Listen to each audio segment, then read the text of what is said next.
Less than an hour ago, the House rejected a war powers resolution that would restrict President Trump's war in Iran, just as the Senate did so yesterday. Now, this is happening as another wave of American and Israeli strikes are hitting the country today. Thousands of Americans in the Middle East are trying to get home, and now the State Department says there are flights to help them.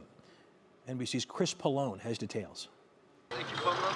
The U.S. continues to bombard Iran now 6 days into the war and shows no sign of letting up. We're doing very well on the war front, to put it mildly. Iran's Foreign Minister Abbas Araghchi pushed back today in an exclusive interview with NBC's Tom Yamas. What was their goal?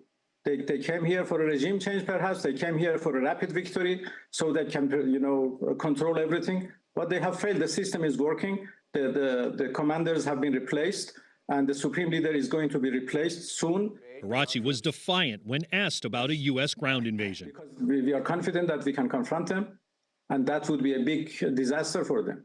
Iran has targeted American military bases in at least 15 other countries, which led many nations to shut down airspace, airlines avoiding the entire area.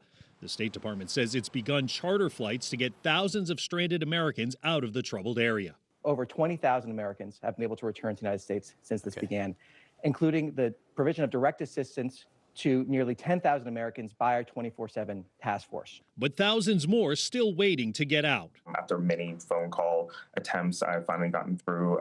They said that, as long as I'm registered with the Sept program, and also I did fill out the crisis intake form that was just released. So they definitely know that I'm here, and now I just have to wait on the government.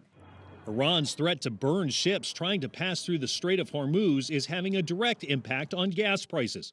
AAA says the average cost for a gallon of gas is $3.25. That's up 5 cents in just one day and 27 cents in a week.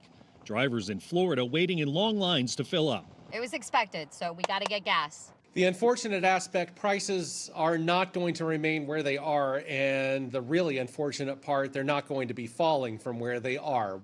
Chris Pallone, NBC News.